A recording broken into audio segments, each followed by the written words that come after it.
سب سے پہلے تو یہ ہم دیکھیں گے کہ ایک آدمی پانی کو واٹر کہہ رہا ہے، ایک آب کہہ رہا ہے اور ایک ماں کہہ رہا ہے۔ اپنی اپنی زبان میں اس ایک چیز کے کئی نام ہیں، اپنی اپنی زبان میں وہ سارے کے سارے نام ایک ہی سبسٹنس کی طرف اشارہ کرتے ہیں۔ اب اگر آپ یہ کہیں کہ جناب آپ نے واٹر کو آب میں ڈال دیا، آب کو ماں میں ڈال دیا، ماں کو پانی میں ڈال دیا، پانی کو جل میں ڈال دیا، سب مکس کر دیا، شرک ہو گیا یہ؟ ابے وہ نام ہی اسی کے ہیں تو شرک کہاں سے ہوا یہ جو بات اس بندے نے کہی ہے نا، یہ کفار مکہ بولتے تھے۔ کفار مکہ کہتے تھے حضور صلی اللہ علیہ وسلم کو کہ تمہارے کتنے خدا ہیں، کبھی تم رحیم بولتے ہو، کبھی تم رحمان بولتے ہو، کبھی تم سبحان بولتے ہو۔ تو اللہ تعالیٰ نے آیت نازل فرمائی کہ اللہ کے بہت سے نام ہیں اور سارے اچھے نام ہیں، اسماء حسنہ، اس کو کسی بھی نام سے پکارو۔ یہ تو قرآن مجید میں ہے۔ تو اب اس کو رام کہیں، رحیم کہیں، اچھا یہ باتیں تو ہم کو معلوم ہے، 99 ناموں کی کہانی کیوں معلوم ہے کہ قرآن میں آئی ہے، صحیح ہے نا؟ تو ہم کنفرم ہو گئے کہ یہ 99 نام میں سے کوئی بھی نام اس کا لے دو تو اسی کے بارے میں ذکر ہو رہا ہے۔ تو ان 99 ناموں سے جب لیتے ہیں تو اس وقت شرک نہیں ہوتا ہے۔ اللہ تعالیٰ نے اپنے 99 صفاتی اسماء حضور کے اوپر ظاہر کیے۔ اس سے پہلے جو انبیاء کرام آئے تھے، آدم صفی اللہ آئے تھے، ابراہیم خلیل اللہ آئے تھے، موسیٰ کلیم اللہ آئے تھے، عیسیٰ روح اللہ آئے تھے، ان کو اللہ نے کوئی اپنا صفاتی نام نہیں دیا ہوگا؟ ان کا تمہیں پتا ہے؟ نہیں پتا نا؟ لیکن تم ایمان تو لائے ہو، تمام آسمانی کتاب پر ایمان لائے ہو، تمام انبیاء پر ایمان لائے، تمام مرسلین پر ایمان لائے، لیکن تمہیں یہ نہیں پتا کہ وہ جو آسمانی کتاب جس پہ تمہارا ایمان قائم ہے اس میں لکھا کیا ہے۔ اللہ نے اپنے صفاتی کون کون سے اسماء اس میں ظاہر فرمائے تھے۔ جب تمہیں پتا نہیں ہے تو اب اگر تم کہو گے کہ یہ شرک ہے تو شرک نہیں ہوگا، یہ اللہ تعالیٰ تم سے ناراض ہو کر تمہارے دل پر مہر لگا دے گا۔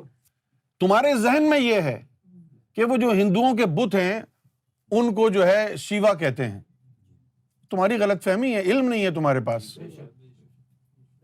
وہ تو آدم علیہ السلام کا ہندی میں نام ہے، سمجھ میں آ گئی بات آپ؟ وہ آدم علیہ السلام کا ہندی میں نام ہے۔ اب آ جائیے اوم کے اوپر۔ یہ جو لفظ اوم ہے، یہ اوم کا جو در حقیقت مطلب ہے وہ سن لیں آج آپ پہلی دفعہ۔ آدم صفی اللہ، جن کو شنکر بھگوان ہندو کہتے ہیں، میں دہراتا ہوں، آدم صفی اللہ جن کو ہندو شنکر بھگوان کہتے ہیں، جب اللہ تعالیٰ نے ان کو زمین پر اتارا، جب اللہ تعالیٰ نے ان کو زمین پر اتارا تو ایک دن ان کو حالت کشف ہوئی۔ تو حالت کشف جب ہوئی تو ان کو عرش الہی نظر آیا، اور عرش کے پائے پہ ایک جگہ اللہ اور ایک جگہ محمد لکھا ہوا دیکھا۔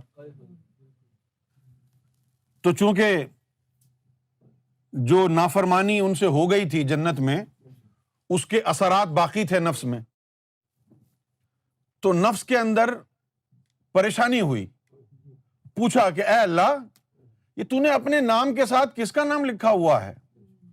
تو اللہ نے فرمایا کہ یہ میرا حبیب ہے محمد صلی اللہ علیہ وسلم، اور یہ تمہاری اولاد میں سے ہوگا۔ تو یہ سن کے میری اولاد میں سے ہوگا اور مجھ سے افضل ہے، وہ جو نافرمانی کے اثرات تھے وہ دوبارہ لوٹ کے آئے، اور دل میں خلش ہوئی کہ مجھ سے بھی افضل ہے کوئی۔ تو اللہ تعالیٰ جو ہے پھر خفا ہو گیا، پھر یہ روئے زار و قطار روتے تھے. یہ اتنا روئے ہیں کہ رو رو کے ان کی آنکھیں گل گئی تھیں. کتابوں میں نہیں لکھا. یہ اتنا روئے ہیں آدم صفی اللہ کہ رو رو کے ندامت کے آنسو گرا گرا کے گریہ زاری کر کر کے ان کی آنکھیں گل گئی تھیں. یہ سب غائب ہو گیا تھا. پھر ایک دن جب وہ جو نافرمانی جنت میں ہوئی تھی اس کے اثرات زائل ہوئے تو دوبارہ اللہ کا کرم ہوا، رحمت ہوئی اور دوبارہ کشف کی حالت میں وہی منظر دیکھا. دوبارہ وہی منظر دیکھا اور اس دفعہ جب دیکھا تو اللہ کے نام کے ساتھ پھر دوبارہ محمد صلی اللہ علیہ وسلم لکھا ہوا نظر آیا. اب ان کے اندر اظہار تشکر کی کیفیت پیدا ہوئی کہ شکر ہے کوئی تو ہے میری اولاد میں سے جس کو یہ مقام ملا.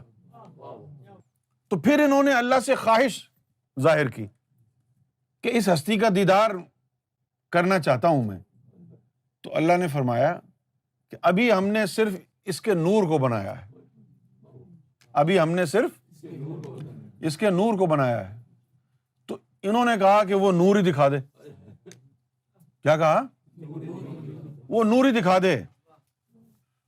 اب جب یہ درخواست اللہ کی بارگاہ میں پہنچی تو اللہ نے فرمایا کہ اپنی انگوٹھوں کو دیکھو. تو وہاں سے کیا ہوا؟ ایک انگوٹھے سے اللہ کا نور نکل رہا تھا، دوسرے انگوٹھے سے محمد کا نور نکل رہا تھا اور انہوں نے دونوں کو چوم لیا. ان کے ایک انگوٹھے پر الف اور دوسرے انگوٹھے پر میم آیا. اس وقت سے یہ محمد رسول اللہ کی محبت میں الف میم اوم کا ذکر کرتے تھے. ایک انگوٹھے پر الف تھا، دوسرے پہ میم تھا. اور تو مسلمان کہتا ہے اوم کا ذکر شرک ہے، اللہ اور محمد کا نام لینا شرک ہے. اگر پتہ نہیں ہے تو بکواس کیوں کرتا ہے؟ اوم. اب ہمارا الف لام میم ہے. الف لام اور میم صحیح ہے نا؟ لا کا مطلب نہیں، تو اب نہیں ہے اس کا مطلب وہ لام نکال دو. اب رہ گیا الف اور میم، وہ بھی تو اوم ہی ہے. اکو الف تیرے درکار بے تو بس کری ہوں یار. یہ اوم ہی تو ہے. اسی طرح الف لام را ہے. الف لام میم سے ایکسٹریکٹ کیا اللہ نے اپنے نام کو اور اپنے حبیب کے نام کو، تو وہ الف میم اوم ہو گیا. الف لام را سے ایکسٹریکٹ کیا ہے الف اور را کو، تو وہ را ہو گیا. اوم اور را کو ملایا تو وہ رام ہو گیا. اوم رام ہو گیا. تم نے پوچھا ہے، ہم نے بتا دیا ہے.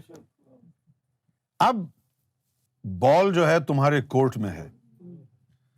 تم نے پوچھا ہے، ہم نے حقیقت بتائی ہے. ماننا ہے تو مانو اور فیض یاب ہو جاؤ، جھٹلانا ہے تو جھٹلاؤ اور جہنمی ہو جاؤ. تمہارے اختیار میں ہے. یا تو مسلمان یہ بتا دیں کہ ہندوؤں کا خدا کوئی اور ہے، عیسائیوں کا خدا کوئی اور ہے، سکھوں کا خدا کوئی اور ہے، یا تو بتائیں. ایک طرف توحید کی بات کرتے ہو، دوسری طرف دیگر مذاہب کے جو تصورات خدا ہیں ان کو گالیاں دیتے ہو، اس کو شرک کہتے ہو. ابے تمہارا دین کون سا ہے؟ یہ توحید ہے. توحید کا مطلب کیا ہے؟ پوری کائنات اس ایک رب نے بنائی ہے. دو خدا کیسے ہو سکتے ہیں؟ پھر تم اوم کو گالی دیتے ہو، پھر شنکر کو گالی دیتے ہو. معلوم بھی ہے تمہیں. اور ویسے اسلام مسلمان ہوتے ہوئے اسلامی قانون کے مطابق تمام انبیاء پر ایمان لائے ہو، تمام آسمانی کتب پر ایمان لائے ہو. تمہیں پتا بھی ہے ان کتابوں میں کیا لکھا تھا؟ رب کا نام کون کون سا نام رب کا اس کے اندر اللہ نے دیگر انبیاء اکرام کو سکھایا تھا. معلوم ہے تمہیں؟ نہیں معلوم ہے تو بکواس کیوں کرتے ہو یار؟ منہ کیوں کھولتے ہو کہ یہ شرک ہے، یہ شرک ہے، یہ شرک ہے؟ کہاں ہے شرک؟ اگر آپ عرب کی ہسٹری اٹھا کے دیکھیں، اگر آپ عرب کی ہسٹری اٹھا کر کے دیکھیں تو یہ اس میں ذات اللہ آج مشکوک ہو جائے گا. اتنا دھونس جمانے کی ضرورت نہیں ہے. اگر عرب کی ہسٹری اٹھا کے دیکھیں، زیادہ دور نہ جائیں، صرف 1500 سال پہلے چلے جائیں، آپ کو معلوم ہے وہاں کعبے میں جو سب سے بڑا بت تھا اس کا نام تھا اللہ. بت کا نام تھا اللہ. اللہ، یہ بت کا نام تھا. جب یہ بت کا نام پہلے سے وہ لوگ لیتے تھے تو پھر تانے دیے لوگوں نے حضور کو کہ جی آپ تو ہمارے ہی بت کا نام لے رہے ہیں. کیوں بھائی؟ آپ تو ہمارے ہی بت کا نام لے رہے ہیں. تو اس چیز کو رد کرنے کے لیے پھر اللہ تعالیٰ نے قرآن کی پالیسی کو بدلا. کہیں پر اس نے لفظ اللہ استعمال کیا، کہیں للہ کیا، کہیں لہو کیا، کہیں ہو کیا. اس لیے مسلمانوں کو کہا گیا کہ اللہ کے ساتھ ہو لگاؤ. اللہ کے ساتھ اللہ لا الہ الا ہو. یہ تفصیلات پھر آنے لگیں. آپ کو تو کچھ پتہ ہی نہیں ہے. اگر ہسٹری پڑھیں گے آپ تو پھر آپ کے ذہن میں یہ بھی آئے گا کہ یار یہ ہم جو نام اللہ لے رہے ہیں یہ واقعی ہمارے رب کا نام ہے یا یہ اس بت کا نام ہے جو خانہ کعبہ میں توڑا تھا حضور نے؟ اس کا نام بھی اللہ تھا. ذرا سے سکتے کے ساتھ. ایک تو لفظ جو قرآن میں آیا لفظ وہ ہے اللہ، اور وہ جو بت تھا اس کا نام تھا اللہ. نام اصل کیا تھا اس کا؟ لا. سب سے زیادہ خاص بت تھا اس لیے الف اور لام لگایا جاتا ہے اس کے نام کے ساتھ. لات اور منات اس کا ذکر آیا ہے نا قرآن میں، تو اس لیے اللہ نے اس کو لا لکھا ہے. لیکن وہ خصوصیت کے ساتھ لا کا جب ذکر کرتے تو ال لگاتے. اللہ کیا کرتے؟ جب آپ کو معلوم ہی کچھ نہیں ہے تو پھر خاموش بیٹھے رہو. اپنا دین کیوں برباد کر رہے ہو؟ صرف قرآن میں 99 نام اللہ نے صفاتی ان کا اظہار فرمایا. تو باقی جو پہلے انبیاء کرام مرسلین آئے ہیں وہ ایسے ہی تفریح کرنے کے لیے آئے تھے دنیا میں. اور قرآن مجید میں صاف صاف اللہ نے فرما دیا ہے کہ ہم نے قرآن کو عربی زبان میں اس لیے نازل کیا ہے صرف کہ جو لوگ ہیں جہاں قرآن اتارا گیا ہے ان کی زبان عربی ہے، تاکہ تمہاری سمجھ میں آ جائے کہ یہ کلام کیا کہتا ہے. اگر حضور کی امت عربی زبان کے بجائے کوئی اور زبان بولتی تو قرآن پھر کسی اور زبان میں ہوتا، اور جب کسی اور زبان میں ہوتا تو یہ نام 99 یہ بھی مختلف ہوتے،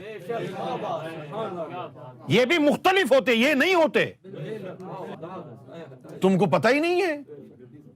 2 مولویوں کے لیکچر سن کے قرآن کا ایک سپارہ پڑھ کے بکواس کرنے کے لیے آ جاتے ہیں مردود مشرکین، بدبخت لوگ. یار آدم صفی اللہ حضور کی محبت میں، حضور کی محبت میں کبھی الف کبھی میم، کبھی الف کبھی میم، کبھی الف کبھی میم. اور پھر کیا ہوا جب 2 بھائیوں کی لڑائی ہوئی اور 2 فرقے بن گئے تو یہ روتے تھے کہ ہم نے کیا قصور کیا ہے؟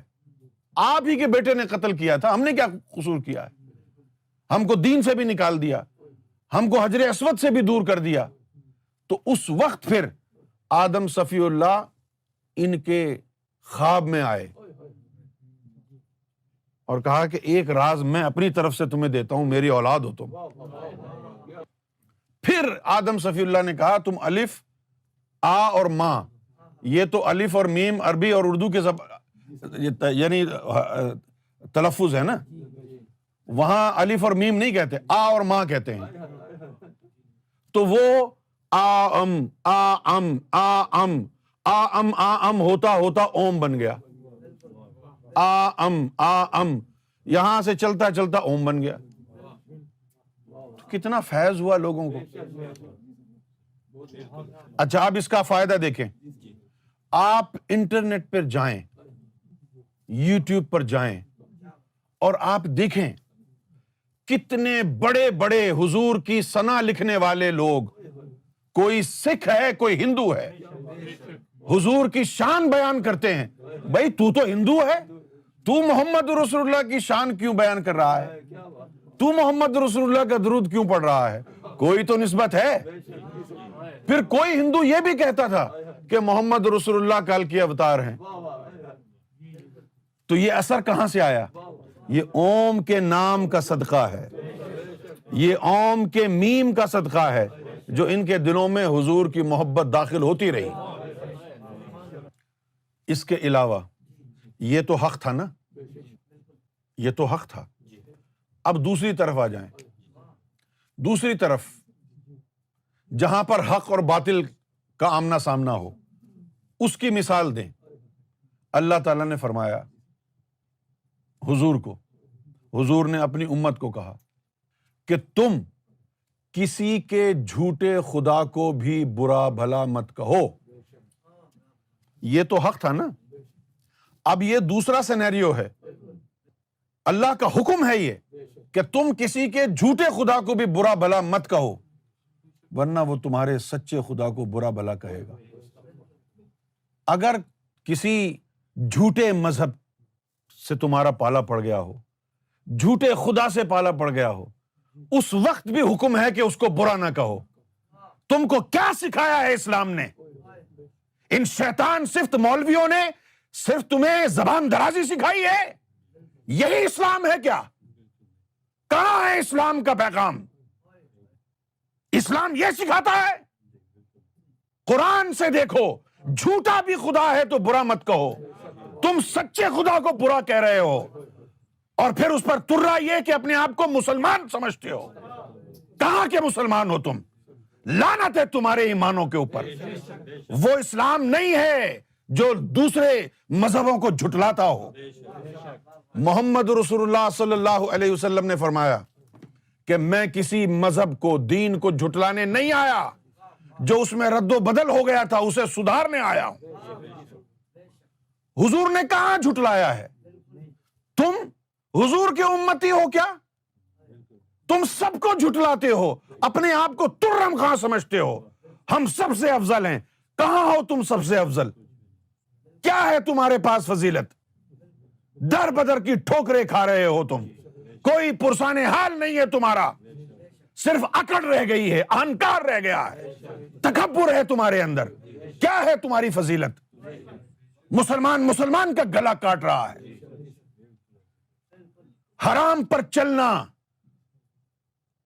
یعنی غیر شرعی حرکتوں میں ملوث ہونا, حرام کمانا اور حج کرنا, حرام کمانا اور عمرہ کرنا, حرام کمانا اور مسجد میں جانا, حرام کما کے مسجدیں بنانا, یہ کہاں کا اسلام ہے؟ برا کہتے ہیں اوم کو. اپنے گریبان میں جھانکو. جس اوم کو برا کہہ رہے ہو اس کا پہلا لفظ اللہ کا اور دوسرا میم محمد کا ہے. اب کہو برا.